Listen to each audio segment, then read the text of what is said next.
आज बात करेंगे जूम टूल्स की, ठीक है, जिसकी शॉर्टकट कमांड होती है F2, F3 और F4। इन सब से क्या होता है मैं आपको बताता हूँ। अगर हम F2 प्रेस करते हैं, ठीक है, तो हमारे पास एक जूम करने के लिए ऑप्शन आ जाता है। हम जिस चीज़ को सिलेक्ट करेंगे, मान लीजिए मैंने इनको सिलेक्ट किया तो ये जूम हो जाएगा।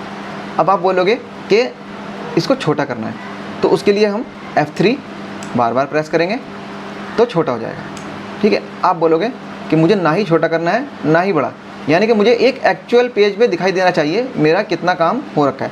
आप F4 प्रेस कीजिए, आपके पास जितना भी काम हो रखा है वो आपके पास आ जाएगा। अब यहाँ पर एक छोटी सी प्रॉब्लम क्या होती है कि मान लीजिए मैंने यहाँ पर एक डिज़ाइन बनाया, कहाँ, ये बना दिया। अब यहाँ बनाते बनाते मैंने इस बॉक्स को कलर भी वाइट दे दिया, आउटलाइन भी वाइट दे दी, और मैं इसको बना के भूल गया। यानी कि मुझे नहीं पता चल रहा है कि हाँ वहाँ पर कोई है भी या नहीं बॉक्स, ठीक है। मैं तो यहाँ पर काम कर रहा हूँ क्योंकि वहाँ पर, अब मैंने क्या किया, मैंने यहाँ पर काम किया, कोई भी डिज़ाइन बनाया।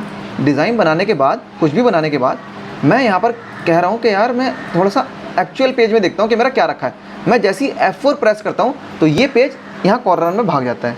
ये प्रॉब्लम बहुत आती है। अब इस प्रॉब्लम को ढूंढने के लिए आप क्या करेंगे, क्योंकि आपको तो पता नहीं है, आप तो वहाँ पर रख के भूल गए ना।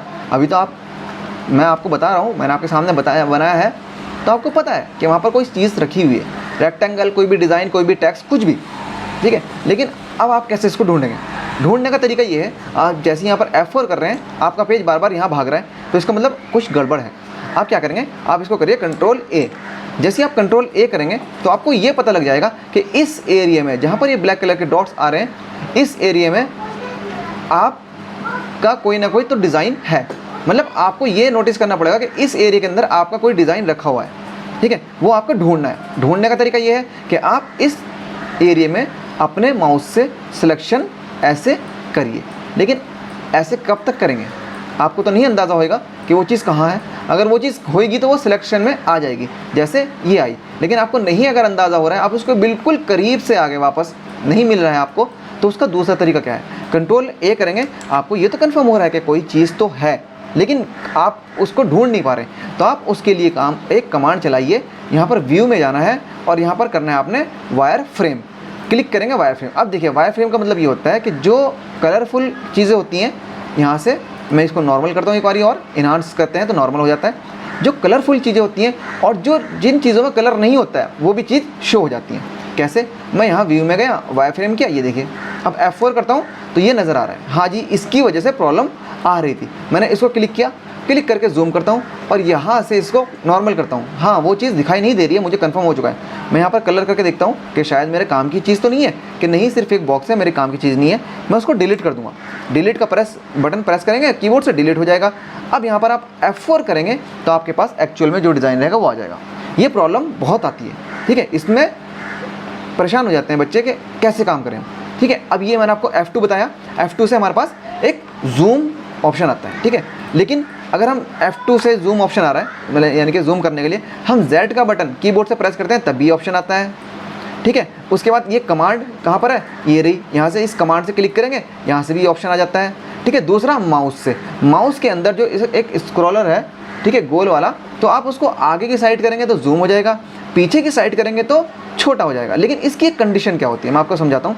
अगर आपके पास ये दो बॉक्स है, एक ग्रीन कलर का और एक ब्लू कलर का, अगर आपने ब्लू कलर को ही जूम करके देखना है तो आप क्या करेंगे, इस ब्लैक कलर का पॉइंटर जो है, ये ब्लैक कलर का पॉइंटर इसके अंदर जो घूम रहा है, इसको लेके जाएंगे ब्लू वाले के ऊपर, और जो स्क्रॉलर है माउस के अंदर गोल वाला बटन, उसको आप आगे की तरफ करेंगे ना तो वो वहीं से ही जूम करेगा।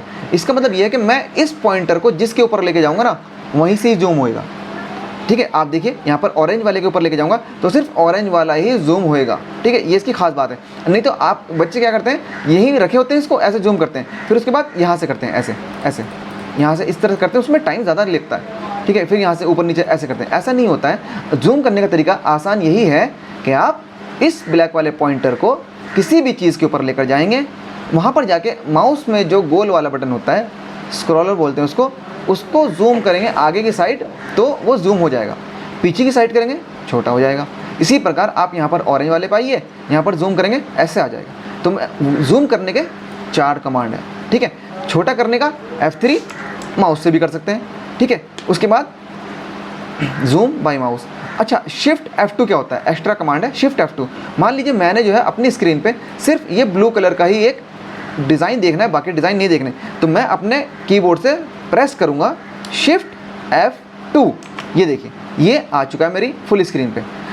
ऐसा नहीं है कि बाकी डिज़ाइन डिलीट हो चुका है, बाकी डिज़ाइन भी है, लेकिन सिर्फ शिफ्ट F2 से वो चीज़ आता है जिसको मैं सेलेक्ट करता हूँ। यानी कि जो चीज़ मैं सेलेक्ट करूँगा, shift plus F2, select one object for zoom. एक ऑब्जेक्ट को जूम करने के लिए क्या करेंगे, यानी कि मैंने जैसे इस लाइन को किया शिफ्ट F2, सिर्फ यही लाइन का एरिया जूमिंग करके आएगा। मैं यहाँ पर अगर इस वाले ऑरेंज गोले को शिफ्ट F2 करता हूँ तो सिर्फ यही स्क्रीन पे आएगा। शिफ्ट F2 का मतलब ये हुआ। F2 का मतलब क्या होता है? जूम आता है, F3 से छोटा होता है, ठीक है ना। F4 से एक्चुअल पेज आता है, यानी कि मेरे पूरे पेज के ऊपर क्या क्या डिज़ाइंस रखे हुए हैं, पूरे कॉर्ल ड्रॉ के अंदर स्क्रीन पे क्या क्या हैं, ठीक है। अब आपको सब कुछ ये समझ आ गया।